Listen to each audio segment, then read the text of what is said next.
and Lydia were watching It's Always Sunny right before we came here.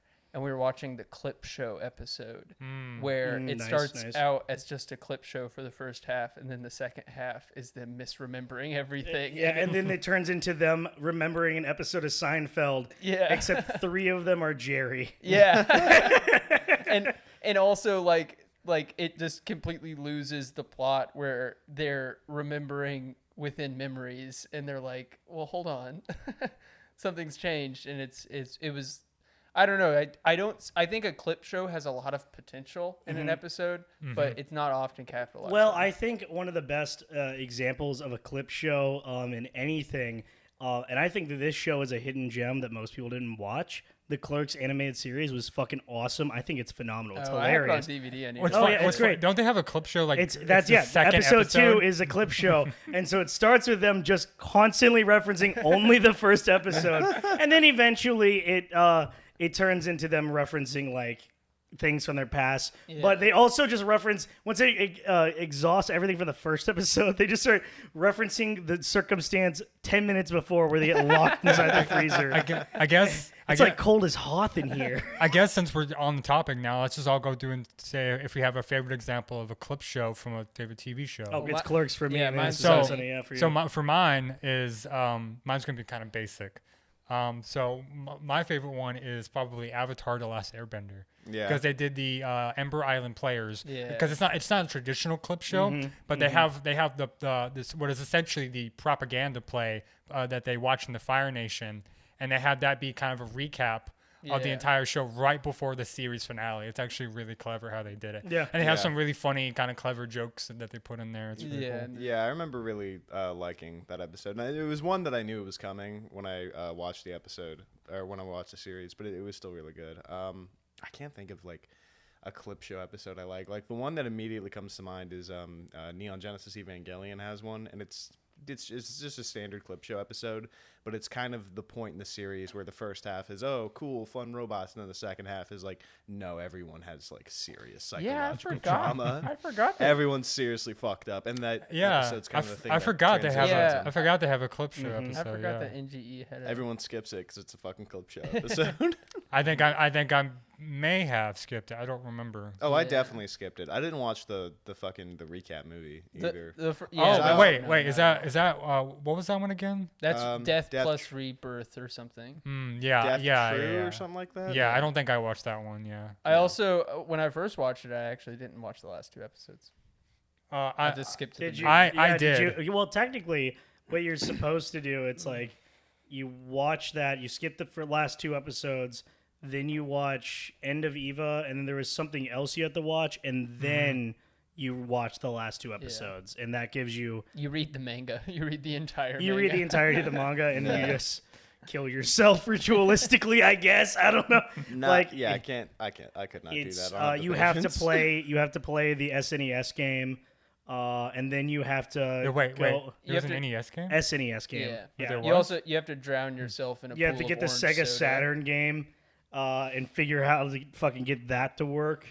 It is insane the amount of EVA games there are. There really is like 80 EVA games. Oh yeah, and like most of them are canon in some way. They're not direct. They're like, because I think there's one that's like Shinji Raising Simulator. Yeah, where it's like you're raising Shinji. Yeah, like you're his do a dad good now. job. Be Gendo. Do a good job as Gendo. Actually, be a good father and not be an abusive monster. It's about finding the right ways to abuse him subtly, that he still loves and wants your respect, but you're not giving it to him. But also, isn't the whole point of Evangelion, like, if Gendo was not a shitty father, like, all of humanity would stop existing? Or some shit. I mean, he's also the one who wants all of humanity to stop existing. No. They do The stop. whole point of Evangelion is that if Gendo had stopped being a shitty father at any point, it would have all stopped. You have to break the cycle of abuse. And welcome yourself. to the unofficial Evangelion fan podcast. You have to be the dad. This is like the fourth episode we've talked about Eva. So it's like we'll get to those. There was only one episode where it was actually even kind of relevant. That was Shin Clerks. Godzilla. You're right. It was Clerks. Shin Godzilla. It was the Clerks episode. As we all know, Kanye West is Kevin Smith is Hideaki Anno. We didn't find a good way to connect that to Birdman or Sing Disappointing. Street, really. And Birdman. Well, Sing that's Street- easy. It's a man with another man inside of his head. Okay. Okay, Oh, so wow, we that was are easy. we're connected there Okay. instantly. It'll be Birdman's the it'll be pilot. interesting to see how we connect it to today's film that we're discussing. Did Oh Michael yeah. Keaton have a mom? I mean, I mean, he think, has to, I think I at some imagine. point, Yeah. I feel like Okay, well, that's a everyone had a connection. mom, bro. Do you think he loved his mom? Probably. Maybe, but Alright. he's kind of fucked up. I don't think actors psychologically, love so- anyone. I think, I mean, side note, that's a part of the point of that, but also like my personal experience with actors, I don't know if actors can love or like Besides themselves, or of yeah, course. or let me rephrase this because they might be able to love other people, but they cannot accept love. They refuse to accept it. Almost every actor I know, no matter how happy-go-lucky they act, they fucking hate themselves. Dude, Yeah. you gotta love going to a state university theater program. You really get to see into the Well, soul I mean, of people. that's part of like the state university part. Yeah. though. Yeah, Or I mean- it may just be like being in a theater Okay, program. so real quick, when it came to like going to college, like we all went to the same college, right? We all went to a state university. Did you guys have any aspirations to go fucking anywhere else besides there? 'Cause you're from that town. Not really. So you just I went- barely wanted to go to college. I kind of wanted to not. Yeah. I was briefly considering IU, just because But another state but it's university. another state, and I don't think they have a fucking film program. yeah. Anyway, What about you? The school we went to was not exactly at the top of my list. It's just a number 16 biggest party school though. Sure, I mean that's definitely true. I can Just definitely say that saying, bro. about Also, we have one of the Um, most popular mascots.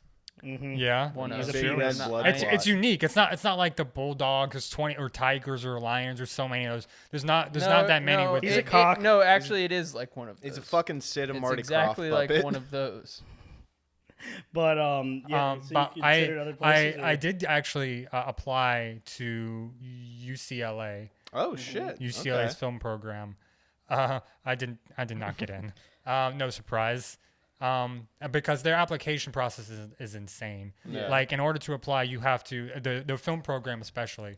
You have to basically get like a bunch of letter of recommendations. You also have to either send in essentially a demo reel, because who the fuck in high school has a demo reel?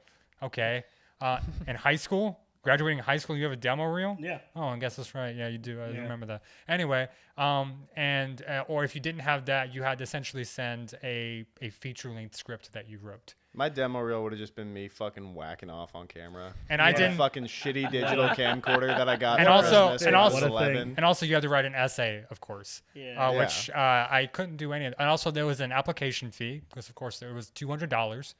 And then I mean, even after considering all that, I was like, well, I can't do any of that. And then I looked at out-of-state tuition and just a single. It's just insane. a single And you would- single you would semester was Yeah, and it's $50,000. UCLA. So on two things: one, on campus, like living accommodations are expensive as shit, and you have to pay them. Mm-hmm. And then, if after your first 2 years you get to live off campus, you're living in LA. Yeah. Yeah. And so it's not like it's fucking cheap. It's probably more expensive than the student accommodations would have been. But for me, I had applied to 2 other schools for film. It's really fucked up how I applied to only 3 schools. One of which I went with, which is the one we all went to. But I also applied to Bellarmine University, which is a private Catholic college. I am not Catholic, but it is a private university. It's kind of actually respected. They do have a film program, and I had met the head of the film department because I was shooting a short film in high school, and I was shooting an experimental film at the park, and the guy came up to me and started talking to me, and so he said, hey, send this film to me when it's done. So I did, and he wrote me back, and he's like, hey, you should apply for the film program. I will basically push the board to just accept you into the school. So I got into Bellarmine, but it is a private university, fucking expensive, and I live in this town, and so part of me is I wanted to go away from Louisville to fucking be in college, so I can have a college experience. So I'm not living at home with my parents because I love my parents. I needed to be a weird freak for a bit, right? So I applied to Columbia in Chicago, and I had been put on a wait list. and it was like, oh shit, I could go to Columbia. But I did not. I chose not to. I decided to not even care to see what the results of the wait list were because, like you with UCLA, I looked at out of state. And not only, like, it's similar to UCLA, like, Columbia is a fucking huge school. And when you think of, like, top film schools in the nation, it's like UCLA, USC, NYU Tisch, Columbia, Chicago, Columbia of New York. Florida State. Yeah. But, like, and those are all, and so it was like, I had the opportunity to go to it. It just, I mean, I'm already like fucking $80,000 in debt. Well, maybe not, dark brain and rising, but I'm incredibly in debt. I would have been way more in debt, or I wouldn't have a degree because like I, did a bunch of drugs, got drunk and partied all the time, and like just got a 0-0 for a whole year. And I got a second chance, luckily, at the school we went to because it's this shitty state university. But if I went there, I wouldn't have got another chance. Yeah, whether or not my parents would have let me have another chance, that's already a big question mark because it cost way more. They were helping me pay for school, and the university would have been way more strict. Columbia would have been way more strict about that shit. Yeah. But yeah, so I almost had that experience, but I'm kind of glad I did what I did. Mm-hmm. It really, in general, moving away for college is a big deal, even if it's not a big school. But speaking of moving away to college for a big school, speaking of NYU specifically, we're talking today about Lady Bird. Lady Bird. Yeah. So, David, if you want to go ahead and give us some info about Lady Bird. Well, Lady Bird was the directorial debut of actress Greta Gerwig. It came out in 2017. Was produced by A24. It had a very strong run in the 2010s. I gotta say, probably one of the best runs of any like independent studio of the 2010s, or really ever anyway. Yeah. It apparently had been a script that she had written for years, and was kind of like writing it, rewriting it, kind of. And apparently, at one point, the script was over 300 pages long. Obviously, it got cut down significantly from that. She hasn't really ever discussed what that script was like, but I think the final version of the script we got, I think, is terrific. So I'm still very curious to see what that longer script would have been. I mean, there's probably a definite reason why it was cut down. I mean, because the movie takes place during her entire senior year in the very, very beginning of her freshman year in college. So if I had to guess, and I'm just purely guessing, I imagine the whole script was basically like that entire year fully stretched out. Yeah, I wouldn't even think that. I think it probably still would have ended in college at the beginning. Yeah, but I feel like the summer period where it just, as soon as school ends and it's right before, it's like a 10-minute segment of the film maybe. Mm-hmm. So I guess that would probably be what a lot of that would have been. Kind of like the high school epic. Yeah, sort of the summer between high school and college maybe. Yeah. I don't know. And I'm sure she was like, there's not enough big drama that I'm having happen in this moment, or it just kind of apparently during the years that she was writing it, her partner, I don't know if they're technically married or if they're still just considered partners, Noah Baumbach, another great filmmaker, at one point he was like practically begging her to direct the movie. He was like, I really want to direct this, I love this script. She was like, no, I kind of just want to do this myself. And he was like, all right, well, let me come on board with you and I'll co-write it with you. Like, I want to work together with you on this. And she was like, no, I kind of just want to branch out on my own and kind of do this on my own, which I really, really respect. Because she could have like really leaned on Noah Baumbach. Yeah, he's a big name. But real quick, and this is just a quick side derail. There's something about that irks me, and there's something that's always irked me about Noah Baumbach and Greta Gerwig's relationship, and and you get bits of it in Marriage Story too, and I feel like he almost. And this is a little parasocial. I feel like he probably resents her success breaking away from him and like her solo career kind of taking off. Because, like even something that was like a really personal story for her before that she had like written and then starred in was Frances Ha. But, that's still like a Noah Baumbach thing. And just in general, like just the whole like, like I kind of want to make this movie. He goes, how about I direct it instead? I should direct it. No, I really want to direct it myself. Okay, let me write it with you. Let me write your personal story with you. Come on, give me something. It's definitely possible, but like they did co-write Frances Ha together. Yeah. And I imagine that was such a fruitful collaboration. Yeah. I mean, that movie's a masterpiece. Yeah, it's also like it's on my list, autobiographical film about her too. Yeah, so we'll talk about it at some point. But I imagine he really likes working with her. And again, I'm purely guessing. I guess as are you, I suppose. We know nothing about their personal lives. Yeah. From everything I have seen, and again, I don't know them personally, they seem to have a very happy, very fruitful, healthy relationship. You know who they should hand over the Resident Evil series to? Noah Baumbach. Noah Baumbach. That would be an just a mumblecore Resident Evil. That would be movie. a very interesting, very different. It's just Resident people Evil locked movie. in a room. There's zombies outside, and It's mostly just them. like, Mostly just them talking about zombies. Hey, like I just. Kind of Yeah, like I got this degree at a conservatory, and I just don't really know what to do. It hasn't prepared me for the zombie it would be apocalypse. like- Who was the fucking guy who did Ghost Dog, who then like directed a zombie movie? Oh, that was Jim Jarmusch. Jim Jarmusch, yeah. Like I think what the movie I'm kind of imagining when you say that is kind of what's similar to what Jason Reitman would have said if he. This is before he made Ghostbusters Afterlife, but he said the reason before that movie. Why he would never do a Ghostbusters movie. It was because with the movies he makes, it would just be people in a room talking about ghosts. That would have been cool though. Well, you know what? And I get you I get the sense that like a Noah Baumbach Resident Evil movie would just Well, be you know what it'd kinda be that. really like, although probably still not as exciting or interesting. I can't remember the fucking name of the movie. It's an indie film from like 2010 or something like that. It's a horror movie. It's about radio DJs in their studio, like in the middle of nowhere. And a zombie apocalypse breaks out, except it takes place only in the studio, and they don't leave the studio. And I'm not going to spoil much of the film, but the basic concept is we know the apocalypse is happening and what the big things that are happening because of the reports coming in through like police scanners and people on the ground and stuff like that calling in, and they're just trying to deal with that information and knowing that like the world is ending outside. We are barricaded in this radio station. We can still broadcast, so we probably should, so people know what's going on if they have a chance. Mm-hmm.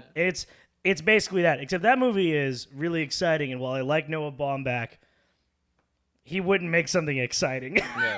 He literally helped create the mumblecore genre. You know, like it's a reason it's called fucking mumblecore. You know what I mean? And The wiping your semen on a library book and putting it back in the Yep. shelf genre.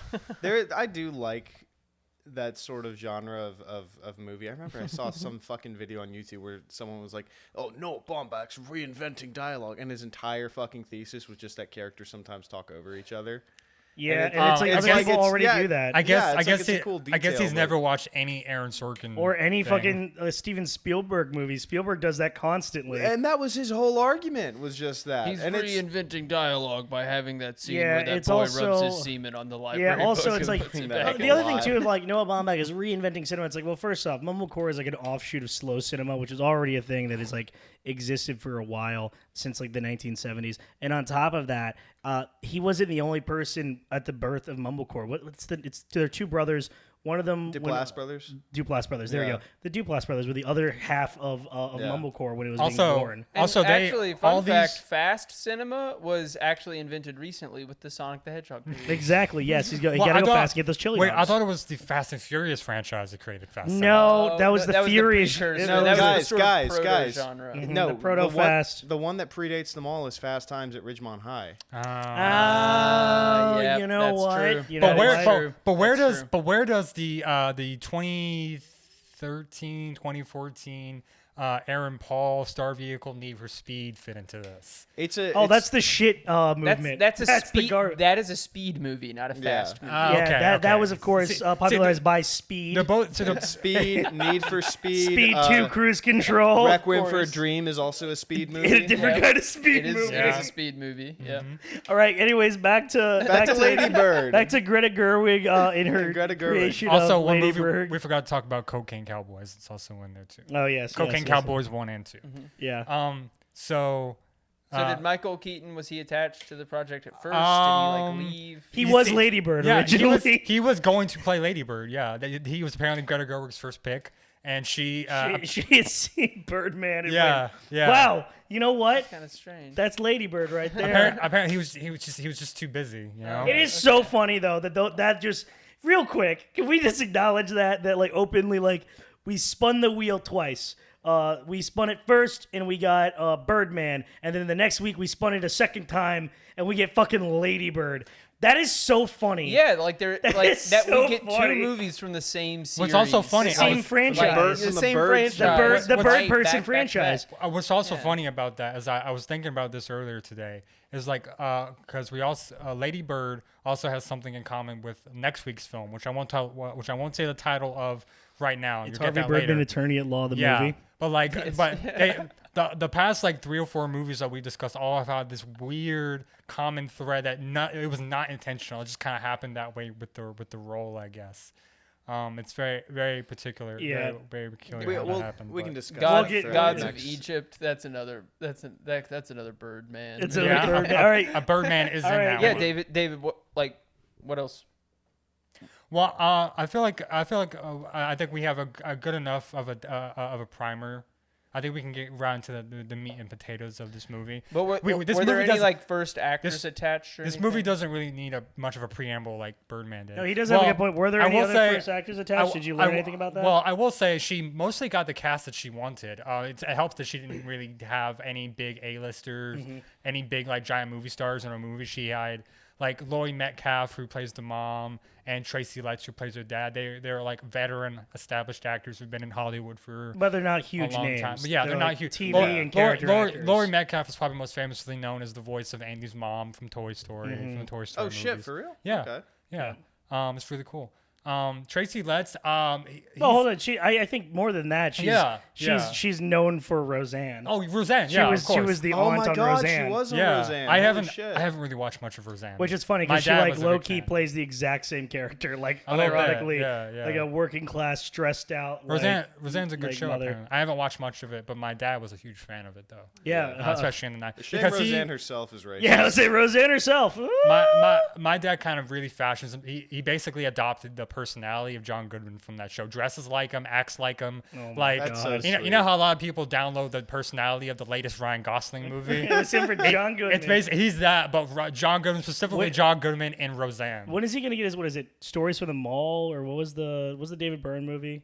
True stories. True Stories. Yeah, True Stories. Yeah. When is he gonna do his John Goodman True Stories arc? So he gets drippy as fuck in a full like I Reebok outfit. See, I still need I'm to sitting- fucking watch True Stories. I've had that DVD for months. That's a good or Blu-ray movie. for But I'm months kind now. of wondering when he's gonna start doing the John Goodman from the Flintstones live action movies. That'll be pretty cool. Let's hope he doesn't do John All right, Goodman so from 10 Cloverfield Lane. so she got everyone she wanted, or like Saoirse Ronan wasn't really someone she originally considered. It was somebody. Saoirse? Saoirse Ronan. Sorry. My Yeah, bad. that's right. That's right. Saoirse Get it Ronan. right. It wasn't somebody. Put some that respect on a she had Iberian considered. queen. Sayors. Sayoris. Saoirse That's how I used to pronounce Listen, we it. can't talk ill of my waifu like this, okay? Don't Sa- call, Saoirse. don't call Saoirse Ronan your wife. Saoirse dude. Ronan is my waifu. that feels Hillary like, Clinton is my waifu. it feels like you're degrading her when you call her. I'm your degrading waifu. myself when I say that. I want you to know. Um, Listen, I love the song Galway Girl Oh my God. the by Ed song. Sheeran because the music video is a first-person video of falling in love with Saoirse Ronan. So You mean Sours? I will fucking jump across this fucking podcast I set thought it at was you. Sayoris. It also sounds like a British guy trying to say sauce. Can you hand me the Sours? Saoirse? Can you hand me the Hey, Sours? oi, bro, I'm gonna give you a Saoirse. Oi, bro, just Saoirse over there. This whole episode. Saoirse over there? This whole episode's either gonna be us like intentionally or accidentally mispronouncing her Not name. me, baby. Yeah, be me prepared for neither. that. Sours. Okay, so it's Saoirse with an E sound. Saoirse. Saoirse. Saoirse, yeah. Gotcha. Saoirse. Saoirse. Well, Saoirse Ronan apparently wasn't an actress that she originally had in mind because she's Irish and she wanted an American to play her because it's an American girl. Irish, Um, you say. Yeah, I don't know if you knew that. Yeah, it's crazy. That connects it to Sing Street. It Sing does. Street has a mom in it. I It believe. does. It does. This has a mom in it. This is about mom issues. We're there. She is Shinji There's- Ikari. Irish Knight. There's Saoirse Ronan. And Kanye West. Saoirse. we have. Shinji. I'm just saying. So guys, we have met our Evangelion quota for the episode. We're good. Check mark. We should actually Kristen, probably discuss Kanye. the movie. Yeah, let's kick it in. I think it was one of the producers, or maybe it may have been the cinematographer Sam Levy. I don't remember exactly.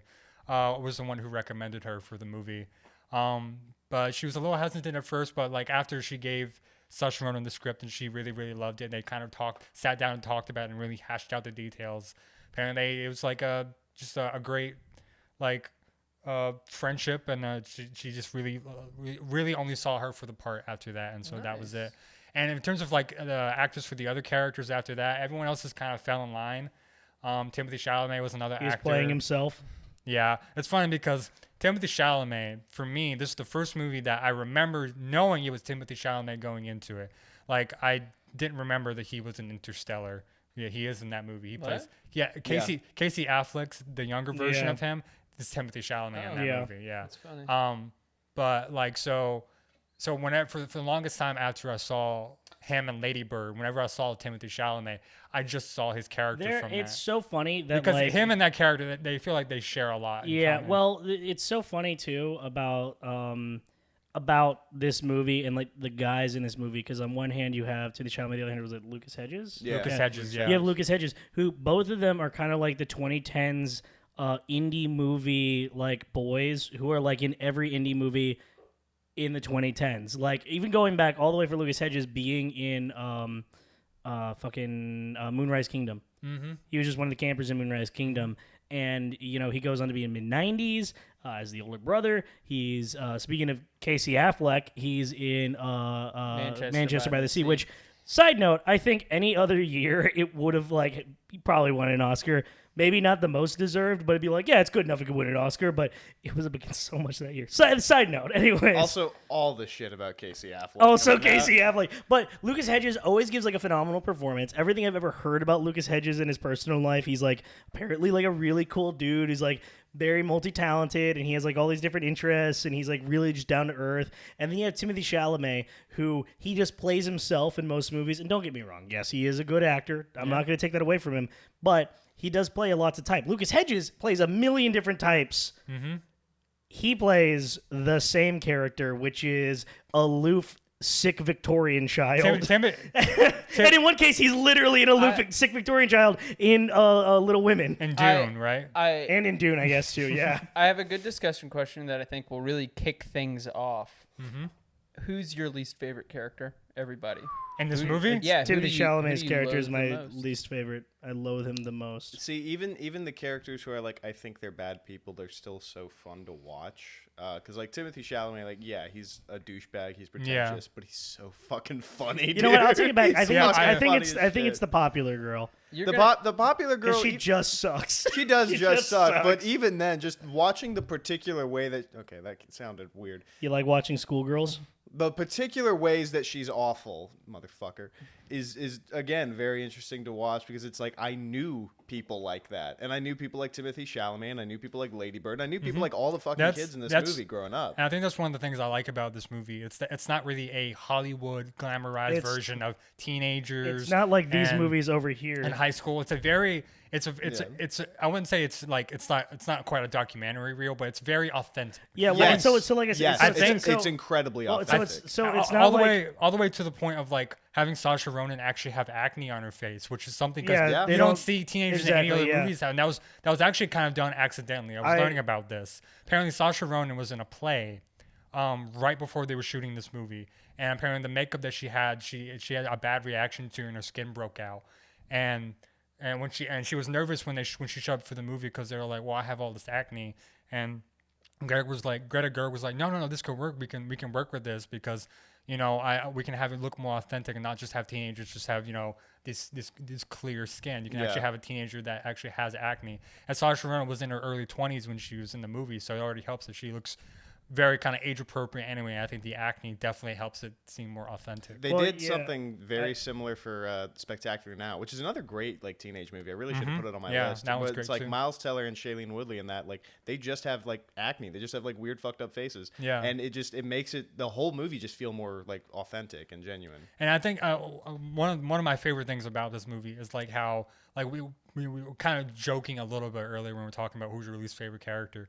But like I don't really know if I really have one, because there are characters who I think are kind of annoying. Like you have Timothy Chalamet's character, Like his character, I probably wouldn't want to be friends with.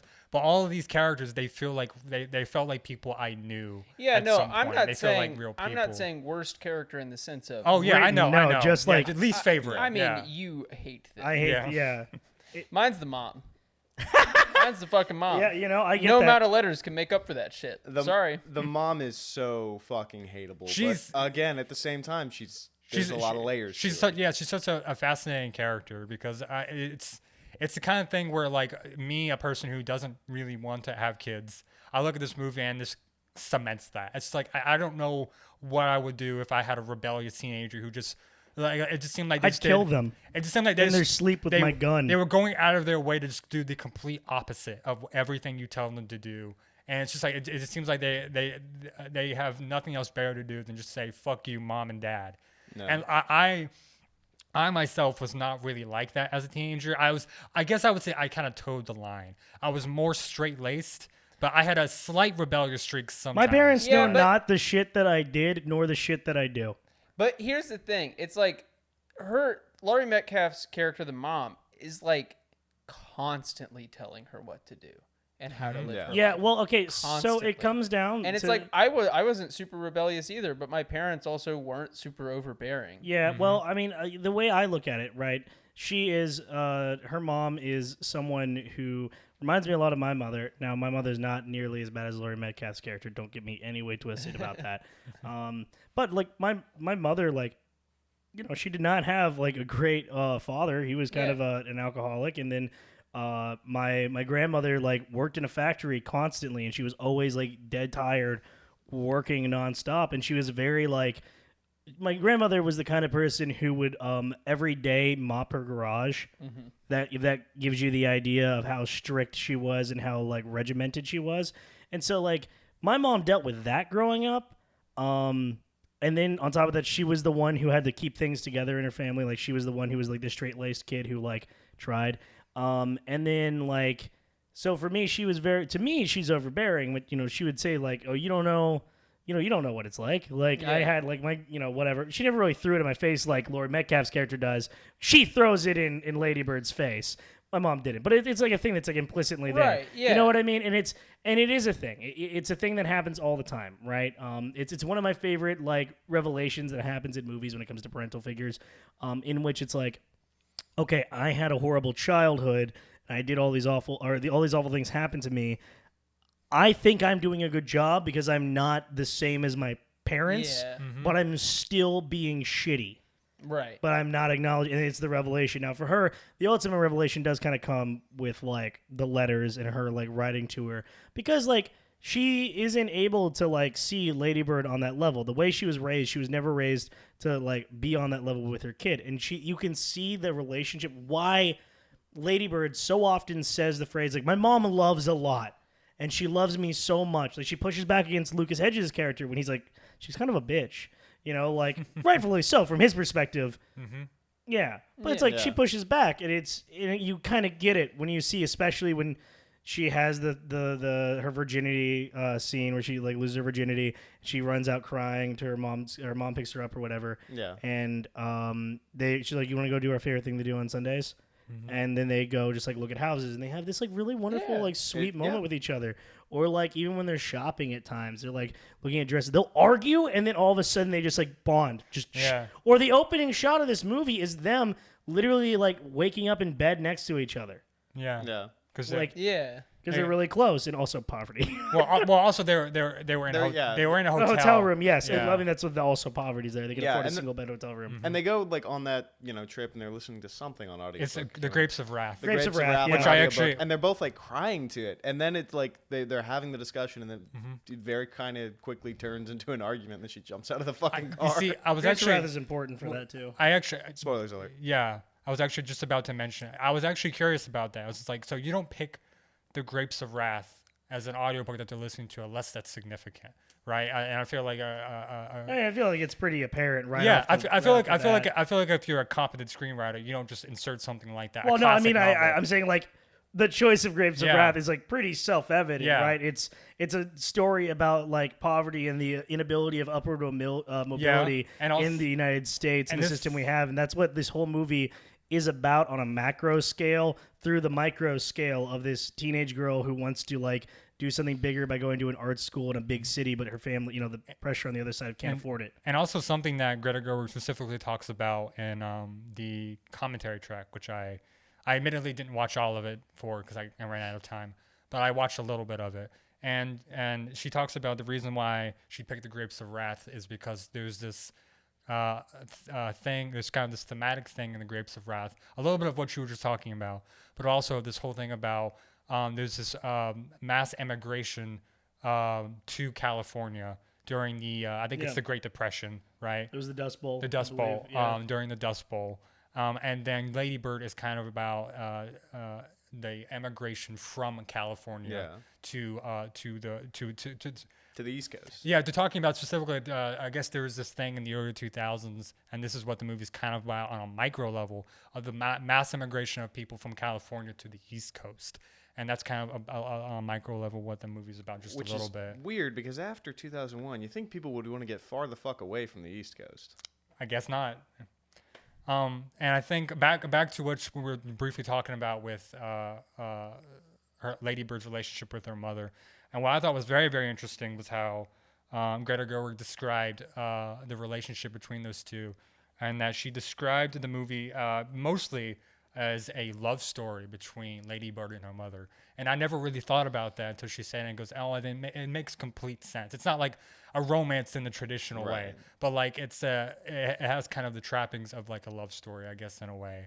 And then you also have this love story that she has kind of on a more minor level with her and her best friend, played by Beanie Feldstein, who's fantastic in this movie. Very, very briefly, I want to say everybody is perfectly cast in this movie. Oh, yeah. And I really love how, like, I guess because, it's a small independent film, they don't have a big budget, they can't go out chasing big movie stars. And because of that, you get these veteran Jonah Hill's sister instead of Jonah Hill. You get these well-established veteran actors who've been in Hollywood for years, who are more affordable. Yeah, and then you get these young kind of up-and-coming actors like a Timothée Chalamet or Saoirse Ronan or a Beanie Feldstein, or a very, very, very briefly, she only has a couple lines, and like I didn't even know she was in it until we were rewatching it. And it's Catherine Newton. She was in Detective Pikachu. She played the reporter. Wait, is she in this movie? Yeah, she's the one with the glasses. And do you remember that scene with her? Oh my God, that is Catherine. Yeah, Newton. you remember the scene where Lady Bird and Beanie Feldstein. Yeah, where they're having the argument outside. She's the girl that. Yeah, and also when they're eating the communion wafers. Yeah. She's the one who comes in and tries to narc on him. Yeah. Also, another person. I can't remember the name of him. I had to look it up while we're watching because he's a TV actor. But if anyone saw Limitless, that movie sucks. But the show, unironically, the show based off of Limitless, really good. Because it played with genre and it was really inventive for a network like weekly crime show. But the star of that show played the math teacher that Beanie fell in love with in this movie, and that dude is. I mean, I get it. He's lovable. He's just a lovable guy. He's a lovable guy. And also just... He's a handsome man. He's so handsome. And the whole cast really just, like, gets a chance to, like, stand out and be memorable. Like, I remember the first time I watched this, the dad kind of just... His character just kind of washed over me. Like, it didn't really leave that much of an impact. This time, I'm like, how the fuck do I not remember this guy? He's, like, one of the, like, key linchpins of the movie. It's like he has just so many tender scenes. He has such a subtle performance that's really good. You can tell how much he loves her, but even before the revelation that like he lost his job and that he has depression and everything, without that revelation, you can still get that immediately. Like I think the scene that settles it is like early on is when he's dropping her off at school and like she asks him to drop her off like a couple blocks away, and it's like he's not fucking stupid. He's a man with like 2 degrees. And everything, who's like an intellectual, like he knows what that means. She's embarrassed, and as the mom points out later, like that you think that doesn't hurt your dad. He talks about it. He like how much it tears him apart. Look, and I don't know. It's just like that is such a mom thing to me of like, oh, your dad is sad about something and he would never talk to you about it. And it's just like I know kind of what that's like, and the dad character is just that sort of that piece in the middle that you can, sort of base the mom's behavior off of. And it's like he's just trying to have empathy for his daughter. He's Yeah. just trying to I don't even understand think- her to I an get extent. that. I get and, that. And the mom throws that in kind of both of their faces. Well, yes, but the thing is, it's like, and this is why I appreciate the mom character a little bit more. And it comes back to that line that gets said all the time that she loves so much. Not that that is an excuse for abusive behavior, but it makes it very understandable why she actually does and acts the way she does. The reason she throws it at Lady Bird's face is because she's like, it tears her apart. The one person, I mean, you can see the only person she could ever confide in is her husband, and the only person he ever confides is actually her. They they take their time in the bathroom just to spend time together. They definitely do love each other and care about each other. But it's like, yeah, she like in you also get the sense of why they're together later on in the movie when they're at the airport, right? It's she is unable to properly express her emotions, but he is understanding of emotions. He's an empathetic man. He is very empathetic. He understands it, and so he's like one of the only people she's probably ever met who is truly there for her and understood how to deal with her emotions and accept her for that. And so she gets absurdly defensive of him to the point that, unintentionally she lashes out at him by lashing out at Lady Bird, but it's like, I get it. Like, your fucking daughter she really, okay, here's the thing. This is like my third time watching this movie. Yeah, the mom kind of sucks and she kind of like is kind of a bitch a lot of time, but at the same time, Lady Bird is really entitled. No, Yeah. absolutely. She is a bad friend. She is incredibly entitled. There is like, it's, I think I said it when we were watching it. It's not until like an hour into the movie does she do anything for anyone else besides herself. Right. She's only thinking about herself the entire time. And I do like the angle of, oh, well, she's doing this to teach her a lesson that her actions have consequences on the emotions of other people. Yeah, absolutely. But she's also not really taking a step back to look at, why is my daughter so entitled? Why is she so selfish? Yeah.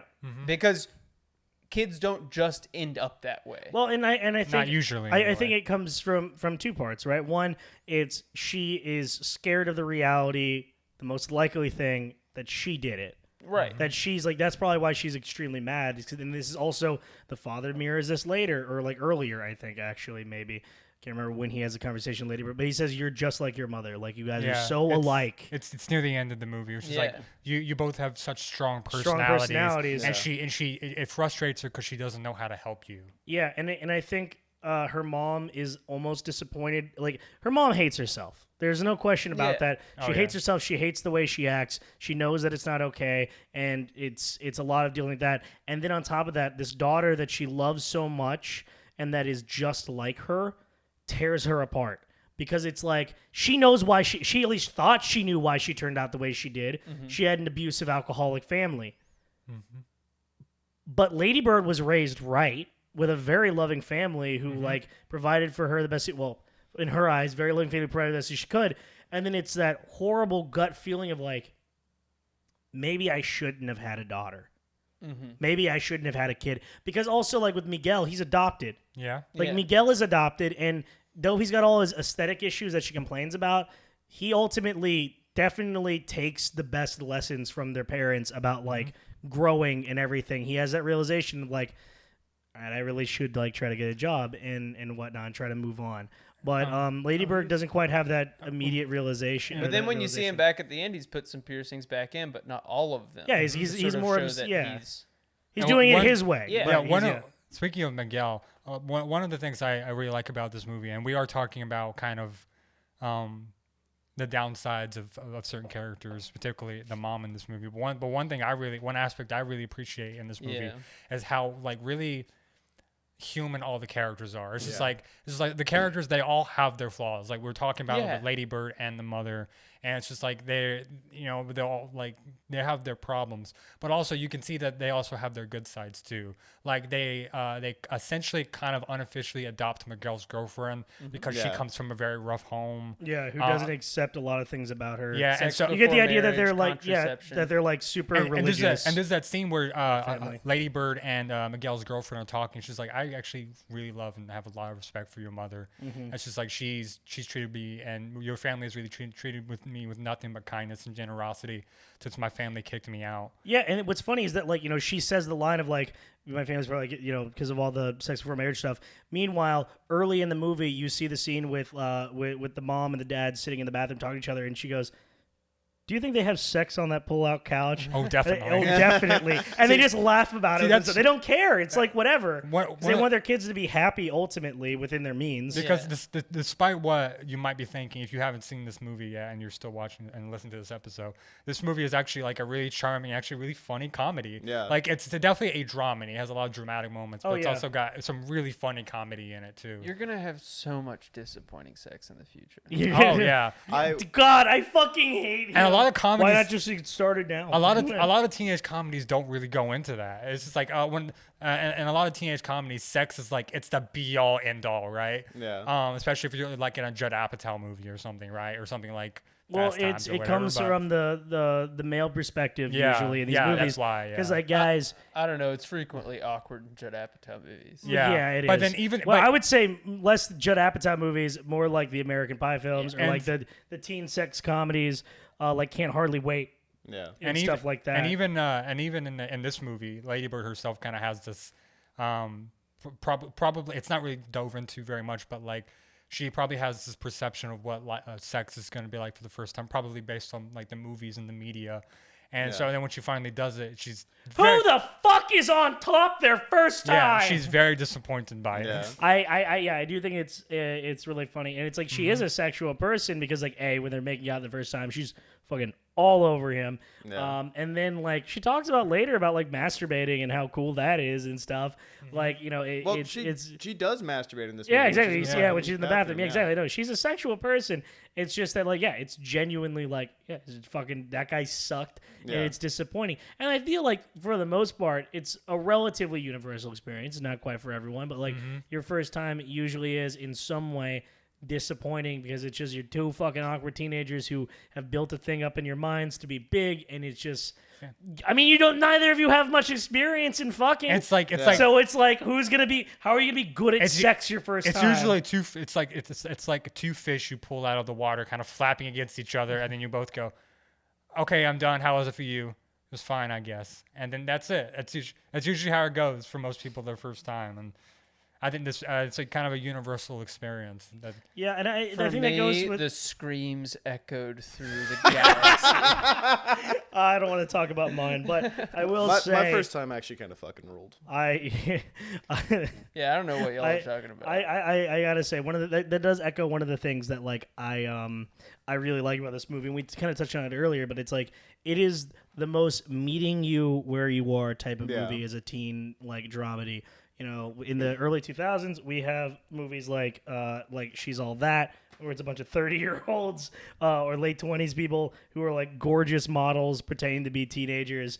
And it just doesn't really work. And then you've also got 16 Candles in the 80s, and it's just so like fantastical and fake and artificial that it doesn't really feel. None of it feels like genuine or real. Whereas this, it's like. Though I watched this movie by the time I think what year did this come out? 2016? It was 2017. Okay, I was 20, 21 by that point. I was 20 or 21, depending on when it came out in the year. Right? Yes. I think. I'm 26 now. I don't know. But like I was but I still related. It echoed a lot of like experiences and feelings and emotions and that lack of like getting outside of my own skull of when I was a teenager. It meets you right where you're at. It's all the same kind of struggles, the pettiness and shittiness of wanting upward mobility, so you kind of just write off your friend, but you still think you're friends even though you did that to him because you don't think about the fact that you abandoned your friend. I have a question. Yeah. So the movie takes place over her whole senior year. Yeah. The beginning of the movie starts at the very beginning of her senior year, then it ends in the freshman year in college. So what year does the movie start? 2002, and it ends in 2003. Fall of 2002, and then ends in like fall of 2003. Fall of 2003, yeah. So like a full year is Okay, that's all. That's all. You know, it's funny you have 16 Candles there because I think one of the John Hughes movies that actually.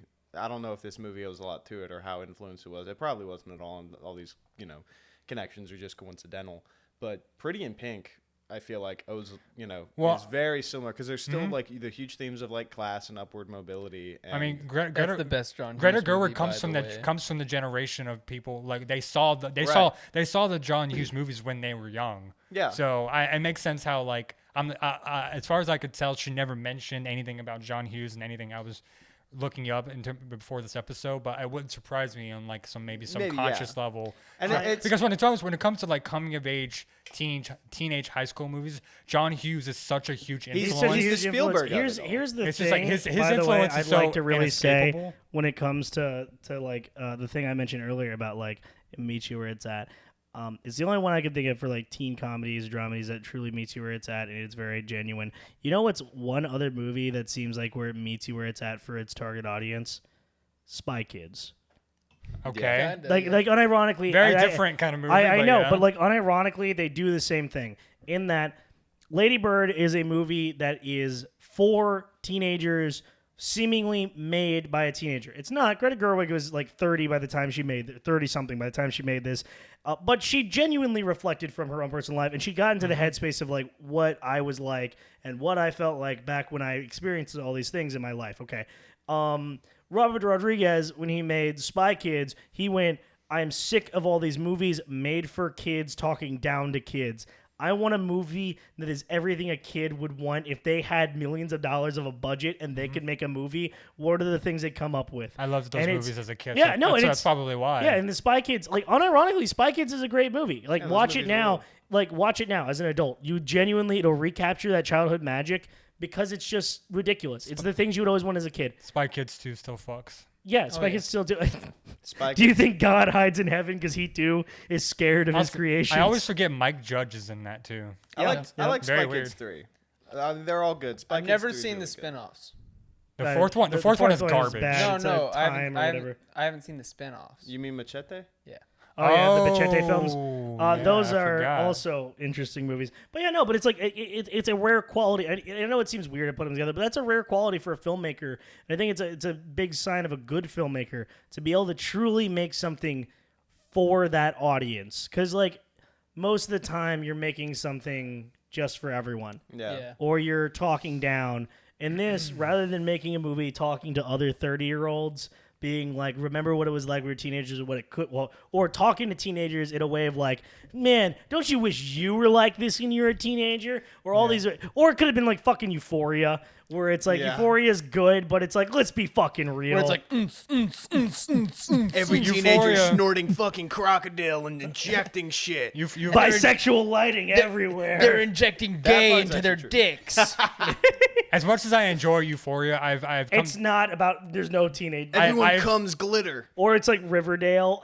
I've come to realize it is the Zendaya show, and I love Zendaya. She's then fantastic in I that d- show. So I do you know, think I'll there's preach some them, but- stuff in Euphoria that the is like Zendaya and Fez show. Thank yes. you. I do think there's some stuff in Euphoria that's like You a mean little, Mac Miller? Because he looks like Mac Miller. I do think there's some stuff in Euphoria that's like a little like relatable or like Yeah. it Definitely. understands kids on some level, but at the same time it's like no, this is kind of just also Sam. I mean, Raimi that show- doing I'm I sorry. mean, I don't know. I know you say it understands kids on some level. I highly disagree. I'm not saying the whole fucking show. No, I know, Like, there's but I'm just saying some like stuff. I still No. like Like, because th- like there's no real experience in No. Euphoria that's like anything For like- California kids, stri- absolutely. No. That's going a little too far. I think it straight up does understand kids in some ways, but it's mainly in how cliques exist, but they're not how you think. Yeah. They Okay, yes, intermingle there- all the time. There is that. Okay, People yes. aren't just needlessly mean to each other for no reason. Which There's I usually a which I will reason say, behind it. I do kind of respect that because it's not like how it is. Cliques aren't fragmented gonna- like they are in like other. I'm high gonna school say movies, something about but, like, Euphoria. It is just the second chance at an American remake of Skins. That's all it is. Kinda, yeah. It's Yeah. just Skins again. It's sick as fuck though. That and is it a, looks so I pretty. gotta- and Yeah, the, I love Euphoria. The I scene gotta where say- he's holding the chili and he's spilling it is so fucking good. I and gotta funny. say, Randy, that's a pretty ice cold take. I mean, it is, but c'est la vie. It's like whatever. Yeah. It's but on the other hand, it's like even when you see like you see a house party in Euphoria, and it's this fucking wild. Now, granted, there's great filmmaking in it, but it's this wild wild fucking event. Whereas like in Lady Bird, you see a house party like once, and it's just like she does the thing that I did when I went to house parties as a teenager. I went outside and I smoked weed. I did not party sorry, Mom. I did not party inside with everyone. I couldn't really deal with that. And then the parties I did actually participate in, which are the ones you do see, it's like, first off, first time smoking weed. That is the most relatable pot smoking experience in any movie. Is it working? Is it working? I'm not sure. Wait, Are we doing My it arm's right? numb. So, Randy, you're saying you didn't go to a high school where an 8-foot-tall Goliath knifes a man right in front of you? No, but I did go to a high school with Jack Harlow. Oh, yeah. Okay. All right. Jack Harlow, we coming for your bitch ass. Okay, don't say that. But It's Minecraft. It's open season on Jack Harlow. anyways, but yeah, I mean, but like even the parties that I went to that he was at too, it's like it's not like it's not. It was all dumb and lame. We should probably do a pause because he did a shooting motion at Jack Harlow. We can just cut away. I was talking to her anyway. It happened right before you started talking. I don't give a shit. It's whatever. I don't care. Also, it's Jack Harlow. It's not like it's a person. It's not a real Jack person. Harlow. No, but like Makes a mean fucking sandwich. He's in every KFC making that spicy is. chicken sandwich. really I fucking good. knew He's a in guy every with the last single name one. Jar. Oh wait, no, it was Jarko. Never mind. Anyways. Go ahead. Keep talking. Anyways, what I was saying is like the first time smoking weed experience. It's not even just that. It's the wandering around a park at night because what else are you gonna do? There's a park here in town that's all we would do is we'd smoke weed at night. We'd wander around and then we would go back home to someone's house and it's eating microwave food and desperately trying to seem not high when their parents walk through. And you are clearly high. I don't know how. Like my parents, I love them. They were oblivious to a lot of the stuff I did, and I don't know how because I remember coming home and I'd have a panic attack, just going, "Don't act high, don't act high, don't act high, don't act high, don't act high," and they just start talking to me, and I just go, "Oh yeah, huh? Yeah," and it just so relatable. It's so relatable. I had a friend whose dad was teaching him how to drive while he was high, and he stops in the middle of the road at one point, and his dad goes, "Mark, why are you stopped?" And he goes, "I'm waiting for the squirrel to pass." and his dad goes, "Mark, that's a pine cone." Oh shit, man. Oh my god, dude. Okay, so there's not gonna be much opportunity for me to tell this story, so I'm gonna go ahead and tell it now. First time I ever got high was in high school. I was on the golf team, and there's this guy that I was on the golf team with, and he was like, "Hey, Randy, you wanna come over and like after practice, like get high?" And I'm like, "Yeah, sure." I was like a sophomore. I'm like, "Yeah, sure." So we go over to his house, and we go into his garage. He's like, "Yeah, my parents are cool with it. It's fine." And I'm like, "Okay, sure." We're in his garage, and he's got this Erlenmeyer's flask that had been converted to a bong. And he takes a fat rip, and he just goes, "Just clever. Inhale really hard, and don't stop until I pull it away." And I'm like, "Okay." Oh my god. Rip an entire bowl. And I exhale. And as I'm exhaling, the door to the garage, like the side door, opens, and his mom walks in and goes, "Randy, what are you doing?" And I'm like, and I just start panicking because like I'm now high for the first time in my life. It's all hitting me at once because it was such a big hit. And she's like, "What the fuck is wrong with you?" And I'm like, "Oh my god, what?" Okay. And I'll say his name is Terry. Okay? Terry was just sick last week. You're going to catch something. And then he just goes, "Mom, calm down. I haven't been sick for a while. Randy's not going to catch anything." And she goes, "Okay, well, I'm going to go make you guys some mac and cheese because you're going to be really hungry in a minute." Mom of the year. And then we went inside. We ate mac and cheese. And I got to tell you, I would like to say I calmed down and relaxed. No, I was having a panic attack eating that mac and cheese. You don't lose that. Oh my god. Have you guys? Continue. Go ahead. Well, I was gonna share my first time getting high. But Go ahead. Go ahead. So the first time I got high was with this guy I knew. Let's call him Joe.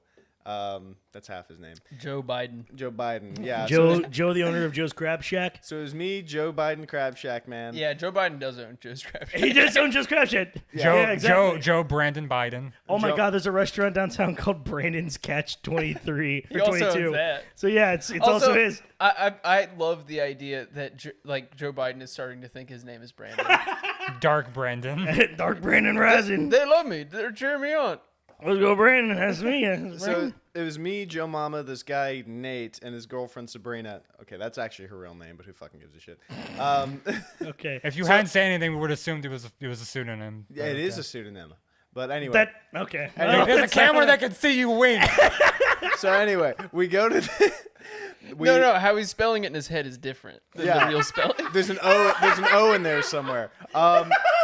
It's after a football game. I've known Joe for a bit, and like I've never smoked weed before. I've told Joe this, and Joe's like, "Well, hey man, like I'm gonna get you high. We're gonna get you smoking weed." Hey Jack, man. I'm gonna get you high. I'm gonna get you high, Jack. I'm gonna go get some stuff from Corn Pop down the road, and he's a bad dude, but he got some grass for you. Let me tell you. So yeah, but then we go to Nate's house, and it's a trailer. It's actually not too far from where I ended up living for a bit. But Wait, whose house? Nate's house. The other guy. Oh, okay. I was like, did she just? Okay, continue. Yeah. So we go to Nate's house and we go into his car. I think it's his mom's car, actually. She, I assume, didn't care. And we just passed around a blunt. And I swear to God, we were in there for only about maybe 10, 20 minutes. It felt like a fucking hour. I started ranting about fucking Transformers and shit. At a certain point, the girl was just like, shut up. And I'm like, okay. And then we just sat there in fucking silence. And then we all moved inside. And I was like, do you have anything to drink? And he just gave me a fucking bottle of Sunkist. And I just chugged that shit. And I was like, my stomach hurts, man. Can I lay down? And they were like, we got a floor. And I just laid down on the floor. And then they were playing fucking GTA.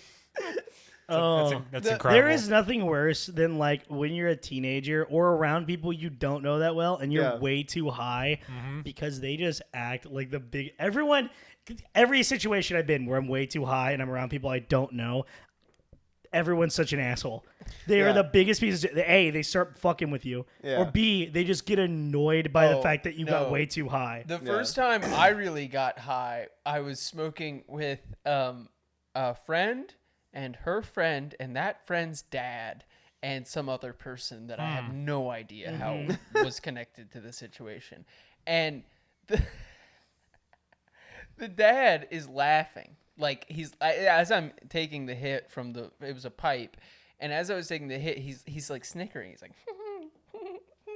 and I keep looking over and I'm like, what the fuck are you laughing at?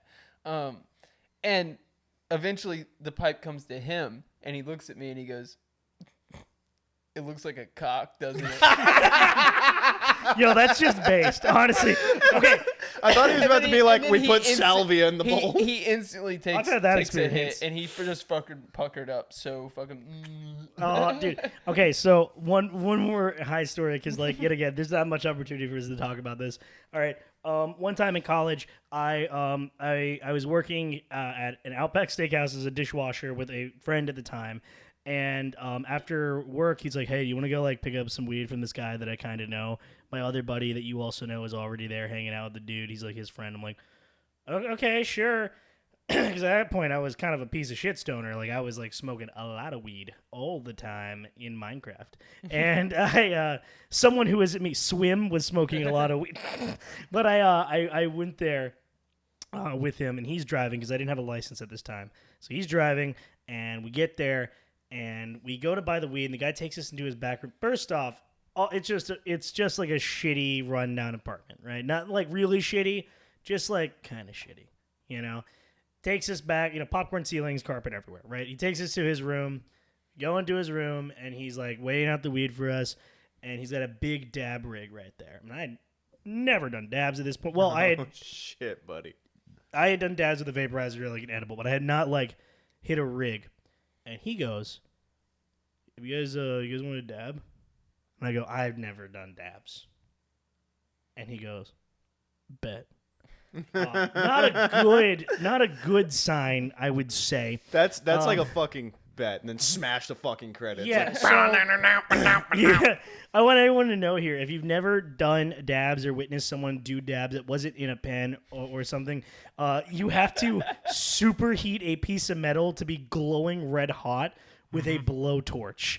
Yep. And so, and It looks usually like they you're use, smoking crack. yeah, usually it's confectioneers torches, so it's like handheld. It's just like click, you know. No, this guy had a welder's torch. so this brings a fucking motherfucker, Stig welder. yeah. So this motherfucker is like, sit down on the bed. And I'm like, okay. And then my buddy goes first, and he's like, just hit it. Don't stop hitting until I say stop. Okay. Just He sit goes, down on the bed, pull your pants down. and so my buddy hits it or whatever, and he had done dads before, so he's like, whatever. He gives him a moderate sized hit. And now I find out later this man puts about a gram of dabs into this next hit for me. This is probably the most weed I have ever had at once in my life. And this guy takes this like gram sized dab and he fucking puts it on thing. He goes, now don't stop until I say to stop. Hit it hard and hit it as long as I tell you to. I'm like, okay. I'm scared because there's a blowtorch this close to me. And then he goes, all right, get ready, inhale. And I just go, wait, hold on.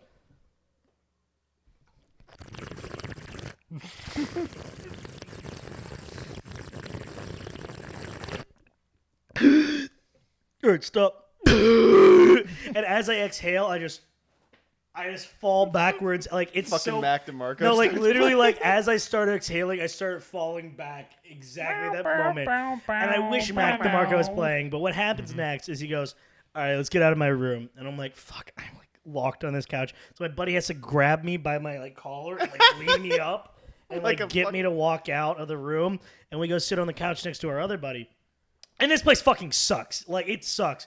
First off, for no reason, Dragon Ball Z is playing on the TV. It is the Frieza saga. It is a Frieza fight. It is on silent.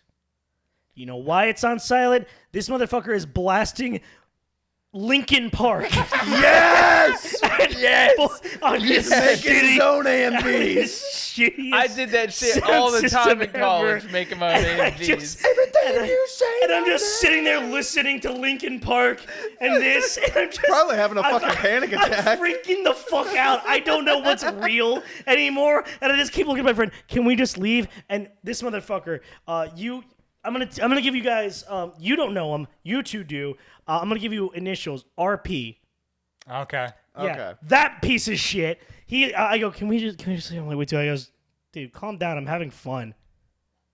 We leave when I want to leave. That's what he tells me. What an asshole. And then I'm just What a stuck there, prick. freaking out for, and I kid you not, 2 hours of silent Dragon Ball Z and new metal blaring. Wow. anyways. that's incredible. It's just a Yeah. hellish experience.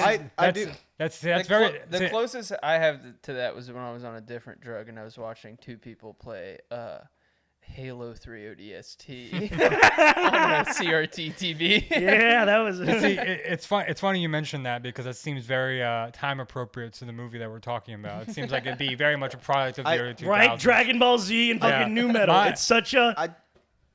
Sorry. No, what? I just What? want to say one thing. We are 4 dudes who started a podcast talking about Ladybird, and by the end it turned into all of us talking about our experiences smoking weed. I mean, it's a natural shit to hold the up. conversation. No, Hold up. it is a natural Hold shit. up. And it's not I the just end think of it's it. very we're funny. not done with the thing. Speak for yourself. My lady is a bird now. She's watching DBZ. So very briefly, because I feel left out if I didn't share my story as well. The first time I ever got high, it's slightly different because I didn't. The first time I ever got high was actually on edibles, and so I went over to a friend's house. This was my best friend since like middle school. I went over to his house one day. He lived like 2 streets over from me, within like easy walking distance. And this was at a time when both of my parents didn't get off work till like 8 or 9 at night. So, and I usually got home from school around 3:30, 3:45, or 4. And so there would be like a solid 5 hours every weekday where I just had the house all to myself. And on one of these particular days, I went over to his house, and his mom had made weed brownies, and they were about the size of, you know, those cosmic brownies, Little Debbie ones you can buy. Yeah. They were about the size of those, so they weren't very big. Did it have the sprinkles in them? No, they didn't. Oh. They were very delicious. However, I was not aware how potent they were. And also, I had never smoked weed before. I had never done anything with weed before. I never done any drug. I drank alcohol a little bit. Like I said, I was mostly straight laced. I didn't really do much stuff like that. And so he gives me a brownie, and then he asked me, he was like, so how much experience do you have with weed? Have you smoked weed before? And of course, I wanted to try to be cool around my friend. I was like, oh yeah, totally. I've smoked weed before. Yeah, like Classic totally. blunder. Yeah, I was like, he's like, so your experience with weed. So I can probably give you like. I can probably give you like half of this brownie or even all of it if you want. I'm like, I can eat the whole thing. I'm good. And Homie said, these edibles ain't shit. well, Man said, kill me. Hold on. You're getting in front of the punchline here. So he gives me the brownie and I eat it, and since I'm completely inexperienced with anything like this, I've only seen these things in movies and stuff. And of course, in movies and stuff, they eat the edible, it hits them almost instantly. That's usually how it goes. And so I assume that's how it was with this. So I ate the brownie, and about 5 minutes goes by. I'm not really feeling anything. So I'm like, oh, maybe because of my high metabolism, maybe I just burned through it. So I was like, hey man, this isn't doing it for me. Maybe you should give me another brownie. And he gives me a weird look like, okay. So he goes upstairs and gives me a second brownie. Again, this is about the size of a cosmic brownie, so about that big. And he gives me the brownie. And he goes, okay, here you go. Again, giving me a weird look like, I hope you know what you're doing. And Must then be really experienced. yeah. Dude, And then David's hardcore. I didn't know that he was that hardcore, bro. I would say a funny connection to what you were talking about. We were in his basement watching Dragon Ball Z. Yeah, oh, fuck yeah. And I do not remember what episode it was. I didn't really watch much Dragon Ball Z. He was a huge Dragon Ball Z fan, had a Dragon Ball Z keychain. So big fan. What about a Dragon Ball do-rag? I don't know if you have one of those. He may have. I don't know. I never saw it. I don't think they But- existed until Thundercat. And made so it. about we had watched about like 3 or 4. It was about an hour. So it's like those episodes are about 20 minutes or so, right?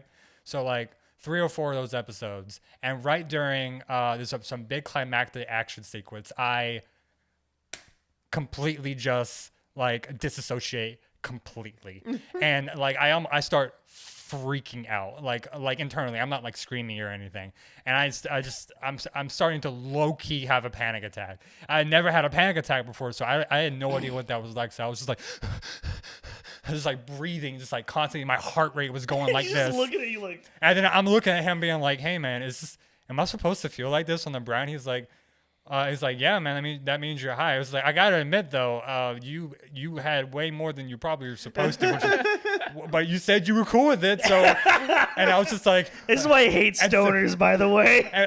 and so I took that opportunity to kind of fess up. I'm like, hey man, I've never gotten high before. I'm freaking out a little bit here. I was like, how long is it supposed to last? He goes, well, you had 2, so probably about 4 hours. And I'm like, oh god, I don't know if I can do this. Oh god.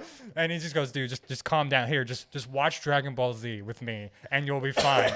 I do not remember anything else from the rest of that time.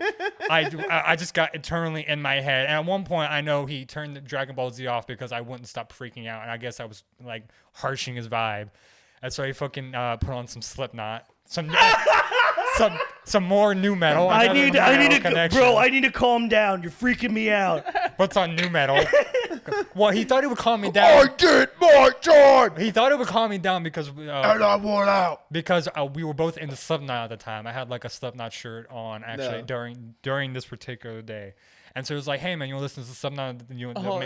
Maybe they'll calm you down. Poor guy, he's just looking at you, and he's just like, I don't know, Slipknot. Yeah, It's Slipknot, buddy. the man is, Hey buddy, you want to listen to some the man, Slipknot? the poor guy is trying his best, but like he didn't ask to be my He's fucking also babysitter. high as shit, Yeah, probably he too. did not ask to be my fucking babysitter. You're probably And- freaking him out, low Yeah. key. He's like, man, I don't want the cops to come here And because then like he'll die, and then I'll be responsible, and and the cops will take me away, man. Like I don't. What if they shit. find my stash? And then at Oh, a certain shit. point, around like 7 a.m., I think he was just sick of my shit.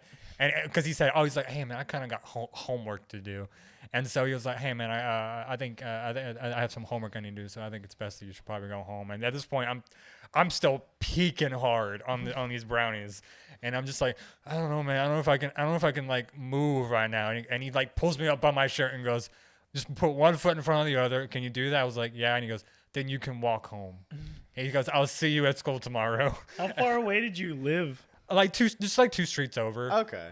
So you arrived 4 hours later. I don't know. Gets out of the house, goes the opposite way from where your house is. As soon as I stepped outside, I realized, oh, right, yeah, I can move. I fucking sprinted to my house.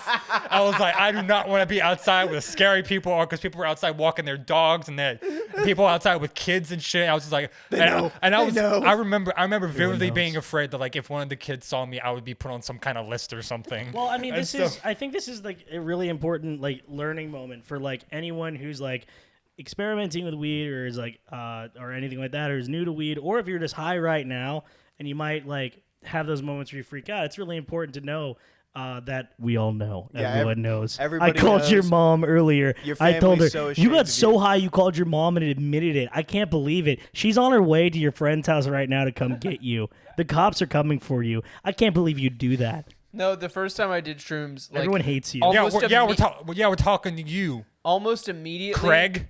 Almost immediately after doing mushrooms, I did call my mom, and I was like, Mom, I had the most beautiful experience of my life. I did mushrooms. And she was like, what the fuck are you talking about? Please don't tell me these things that you're doing. And I was like, Mom, you gotta hear it. You gotta hear it. You gotta hear what I gotta say. I learned some things. Jesus Christ. No, I gotta say, that is my Drugs favorite. are bad. We have to get off of the drug conversation in just a second, but David, I gotta be honest with you. I love you to death. That story does not shock me at all, and the reason why, I don't mean to out you, but anytime we have done edibles or had edibles up until recently, all through college, I roomed with this man for God knows how many years at this point, right? And anytime we had edibles, this man would eat them, and he would go, it's not really working, and then he would eat another bit of them, and as soon as he'd eat the other bit, soon as he swallows it, he just gets high and goes, oh no. I shouldn't have eaten the rest of that. What's funny is the girl I'm talking to right now, she had an edible the other day, and it wasn't kicking in for her, and it had been like an hour and a half. And she's like, I don't know why it's like, should I take another one? I'm like, I don't know. You probably shouldn't. I told her every time someone says that, and they do that, as soon as they eat it, they're high, and now they have to deal with it. That is exactly what happened. Yep. She went and grabbed another one, she swallowed and went, oh, shit. Yeah. Speaking of mushrooms, I ate some, the amount you're supposed to, and then I said, after 2 hours, I said, this is supposed to kick in by now, and it hasn't. I'll eat the rest of them. And then I saw the Grim Reaper later that night. And then you met the devil. You met Satan. Yes. By the way, for any authorities watching, this was all in Minecraft. Well, for anyone who doesn't know, that this is actually a really thoroughly scripted performance art piece. Yes, of course. And this is the one moment where we're going to break character and say that this is all a very well written out, well thought out performance art piece. I'm going to break character to say that all of us are gay, and that's okay. And I'm gonna break character to say drugs are bad, but you know what's not bad? Lady Bird. Lady Bird is a great movie. Baby Bird. But yeah, no, but it's like, so like, let's actually bring it back with a proper segue here. Genuinely, like the reason why I'm going to bring this back is like, yes, we started with like, oh, they smoked weed and it's a relatable experience. Oh, let's talk about this. But it's like a big part of like what made us who we are is those experiences where we strove to get some kind of control away from our parents and trying to be a little bit more grown up than we were ready to be, and trying to like act like we knew what we were doing. We would often lie and say we knew what we were doing, or we could handle it, and we would get in over our head on things, and it can kind of come collapsing in. A lot of Lady Bird is a lot of that, or it's like the lack of consideration for other people, or anything like that, and it's not necessarily a negative thing. That is a part of being a teenager. You can't not do that. Because I know people who didn't do that. They're almost weird freaks. It's almost a rite of passage. They're weird freaks. It's about learning the actual adult lessons. Mm-hmm. Like, the stoner kid with the mom who's like, he's probably seen his mom usher people out of the house with fake excuses before, and he was learning how to do that himself. And with Lady Bird, seeing her mom criticize her and then she criticizing her brother, being like, get that metal out of your face if you ever want to get a fucking job. I do want to say because there seems to be a lot of the discussion about like how much of this is based on Greta Gerwig's life. And according to her, and this is a quote that she had in one of the behind-the-scenes featurettes on the Blu-ray that I watched. She has a quote where she says, "None of it happened, but all of it is true," and kind of in the sense that like she definitely pulled stuff from her own experiences, but definitely like exaggerated and changed a lot of things because as she described herself, her as a teenager was nothing like Lady Bird at all. She very much was an obedient, straight-laced child who listened to her parents and had a very like good and healthy relationship with her parents. Like, they're very supportive of her, but like at the same time, it's like she did grow up in Sacramento. She did go to an all-girl or go to a Catholic school in Sacramento. She did eventually, even though her family couldn't necessarily afford it, found a way to be able to afford to go to school in New York, where she then afterwards would kind of stay and try to be an artist and like live her life there as a dancer, then an actor, then a writer, and then in some ways all three in some instances, which you get definitely in Frances Ha, definitely, and I mean it's more about like the essence of it, because like a lot of times I think it's the best way to tell someone's life story is not actual events that might have necessarily happened, just the vibe, the general vibe of it. Like her mom was also, if I remember correctly, maybe not a nurse, but it was some sort of like stressful position, very similar, where she's working all the time, and her family was very firmly like lower middle or something like that. Very similar to how 8 Mile is not a biopic about Eminem, but it's a biopic about Eminem. Yeah. It's the same exact vibe. It's but it's not. I also very briefly want to talk about the cinematography in this movie. The cinematographer's name is Sam Levy. Oh, phenomenal. His cinematography for this movie is fantastic, and one of the philosophies they talked about from the beginning of this movie was that they wanted it to they wanted the movie to look like a still photograph, kind of like a memory, and they wanted the movie to be kind of have like this kind of nostalgic feel to it, like almost like a person reminiscing. Looking at a photo album. Yeah, an older person reminiscing about their teenage years. Do like a photo album or something. Yeah, and it makes sense because like there's very few moving shots in the movie. I would like to say when discussing Sam Levy as a cinematographer, I think it's really important. His style is very grounded and very real and very visceral.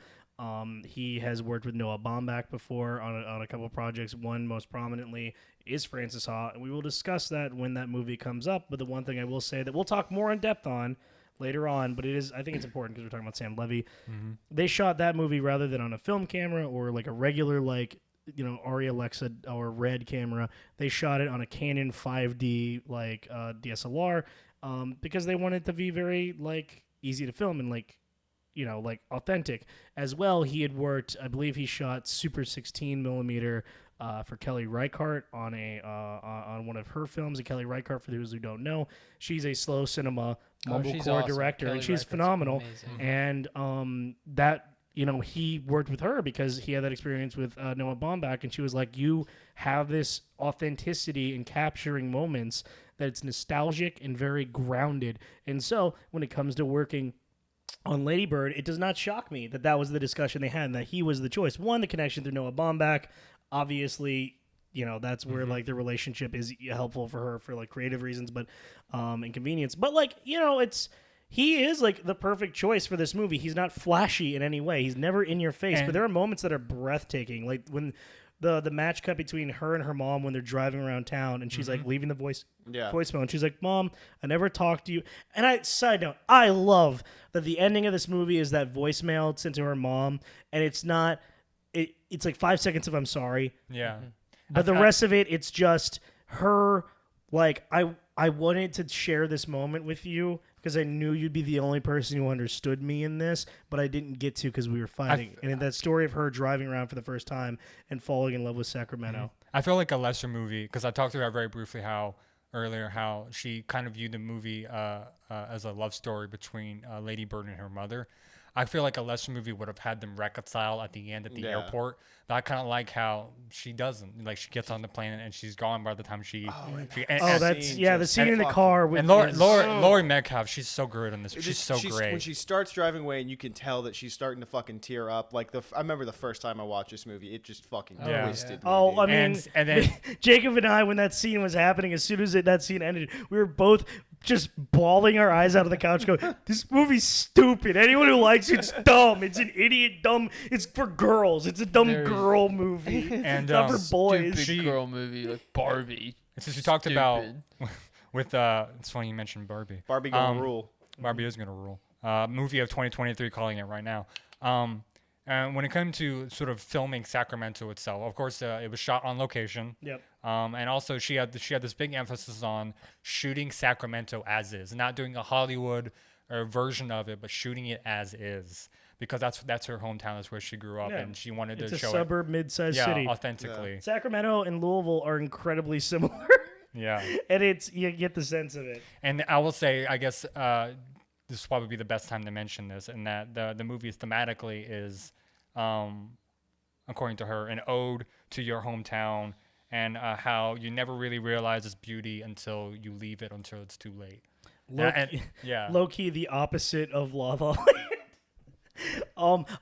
Another thing, real quick, about like Greta Gerwig and like this entire movie just like being as gorgeous as possible as it is. Not only do those like final shots of like Sacramento like just so like grounded and beautiful, but like that glorious revelation of her actual love of Sacramento, which was hinted at before when the sister, the nun, she told her like, it might have been the counselor, her counselor, was like, I read your essay. And you write very fondly of Sacramento. And she goes, I don't like Sacramento. She says, well, it seems like you really love it. She goes, I think that most people just don't see it. And I see it. And I think this movie does a lot. We don't talk about this kind of thing enough, but it does a lot about her relationship with God very subtly in the background. Mm-hmm. She's going to an all-girls Catholic school, but she doesn't really jive with that. But the moment that something big and horrible happens to her, like in New York, when she's got that freedom, the first thing she does when she's trying to kind of grasp with it is she goes to a nearby Catholic cathedral in New York and goes to see a Sunday service. And then as she walks out of that, she has that revelation. She calls her mom. Then you get these beautiful, just gorgeous, heavenly shots of Sacramento while she's talking. And I think it's really interesting. This is something about Greta Gerwig that I knew that I'm not sure if you guys knew. She's a Unitarian, and she grew up a Unitarian Universalist, which is like a very weird view of religion in that it's like more about the spirit of life and the interconnectedness of humanity. It's a much more humanist religion. You can be an atheist and be part of it. But a lot of people who grow up Unitarians have this like interesting relationship with God in that it's like it's comforting. The church is comforting, but it's not quite the same way most people who grew up going to church feel it. And I think it's so interesting because, like, even though she hates the Catholic Church and she hates, like, going to Catholic school, she still loves God in a way. And she loves God in her own way that's not exactly the same as other people. And I feel like I'm not a religious person, but it's like I think that's really relatable in a lot of ways. And she has that in the dorm. She says, she asks a guy, like, are you Christian or what? Or do you believe in God? And he goes, no. And she goes, people get called the names their parents give them, but they don't believe in God. Okay. And then they start making out, right? Yeah. Yeah, he kind of forces himself on her. Yeah, it's a little fucking... I don't know about the God stuff, but to take it back to what you were saying before, in the wise words of Sheryl Crow, it's not about having what you want. It's about wanting what you got. Well, yeah. Side note, I mean, and you can't really see it on camera here, but, like, the poster of the movie itself is incredibly religious in its visual. I mean, it's a lot of it is incredible. There's a lot of like interesting like religious subtext in it, and like I said, it's that non-traditional view of God and religion that's throughout it. It's not a Jesus podcast. I'm letting you fucking know that right now. We're talking about how I did dabs earlier and freaked out to fucking Linkin Park. I don't think anyone had that thought. I know, but I'm just saying, like, people get uncomfortable with like discussions of religion and God and stuff What like are you that. talking about? Like, this is a wholesome Christian podcast. I'm gonna say this, and then we should probably all give final thoughts and wrap it up.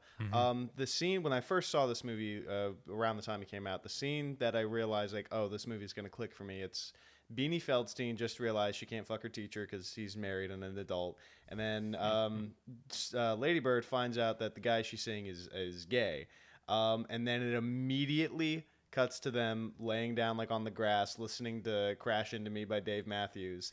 And it's just like the way that they're treating it is it's the biggest, most dramatic thing in the world. And that was the point where it was like, I had neither of those things happen to me. I did have a crush on a teacher, but that's besides the point. Neither of those things happened to me, but it's that feeling of, oh, this very minor and consequential thing that I'm going to laugh about in a year's time is the worst thing in the world happening. So what am I going to do? I'm going to put on the saddest song I know, and I'm going to listen to it. I'm going to cry. And that was the point where it clicked for me, where it was like, yeah, no, this movie understands what it's like to be this age. Yeah, no, I mean, this movie doesn't have a lot going on in it, actually. There's not a lot of big drama, but it feels big because it does a really good job of putting you back in the shoes you were when you were a teenager, in which everything was such a big deal. You're a swirl of fucking emotions that it's in like hormones.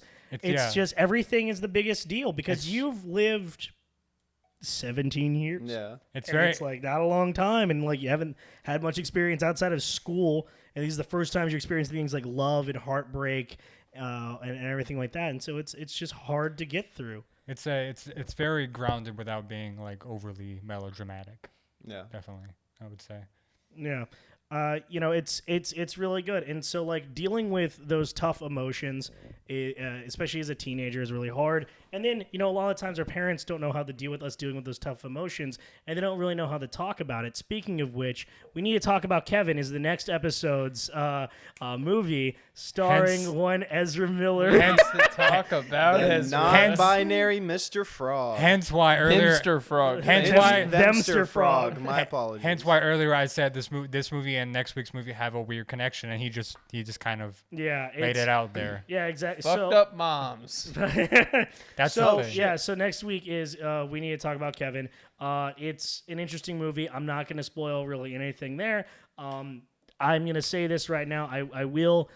We're going to do this. We haven't had to do this yet, but we will be doing this just because I feel it's right. I'm going to give a bit of a content warning before we need to talk about Kevin. Oh, yeah. It deals with some really dark subject matter without spoiling too much. I mean, like, mental illness and like murder, to put it as lightly as possible, and some traumatic school-related events. Yeah. Well, I mean, and we can give that more when the episode starts, when we're just talking. Yeah, about but it. I just felt like in general, that's not a spoiler. No, that's not. That's and like, not a spoiler. Yeah, that's and like what the movie's yeah, about. and like I said, like I'm giving this content warning now because like we're announcing the movie, and the hope is when we announce it, guys, you all go out and fucking watch the movie.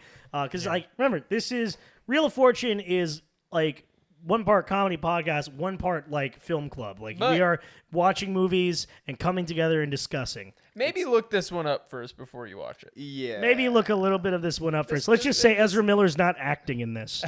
Let's just say Ezra Miller turned out to be Kevin. Is all I'm gonna say on that. But Tilda Swinton's in it, and so is John C. Reilly. Oh yeah, and they're fucking amazing performances. It's on my list. Yeah, it was on Jacob's list. Actually, most of the movies we'll be giving content warnings for were on Jacob's list. Shut up. Come and See is on your list. True. I don't know. I'm gonna have the content warning for Come and See is just gonna be. It's gonna be like one of those like existential nightmare. It's gonna be one of those like scrolls from like drug ads, just going through. No, the man. content warning for Come and See is gonna be one of us screaming and trying to claw our own eyes out. Yeah. Yeah, I don't even think we're gonna make jokes that episode. Like it'll just feel. It'll just be 2 hours I've of got us sitting here a going. series of bits. Yeah. Dudley, speaking of like not being able to make jokes, that's gonna be a real good test for we need to talk about Kevin. So we'll see you all next week. We'll see how irreverent and offensive we can get with our humor without crossing the line. We're gonna do a little jig and tap dance on that appropriate content line. There will be a lot of tasteful edits. All right, so you can find the podcast every Saturday at 12 p.m. Eastern Standard Time on the YouTube channel. Make sure to hit subscribe, hit the bell icon so you get notified whenever a new episode goes live. That's for the video version. If you're someone who likes to listen to your podcasts, just listen to them, or you're like at work, you're doing whatever, you can go to the Spotify, Make sure to hit a follow and give a 5-star review on the mobile app. You can also get it on Apple Podcasts or iTunes. It's the same thing. Give a 5-star on that too. That's a good free way to help us out. And then finally, it's available on Amazon Music. I don't know who uses that shit, but I guess if one of you is listening to it on your Amazon Echo, Alexa, shut off. Okay, Google. Alexa, call the police and tell them I have dead children in my attic.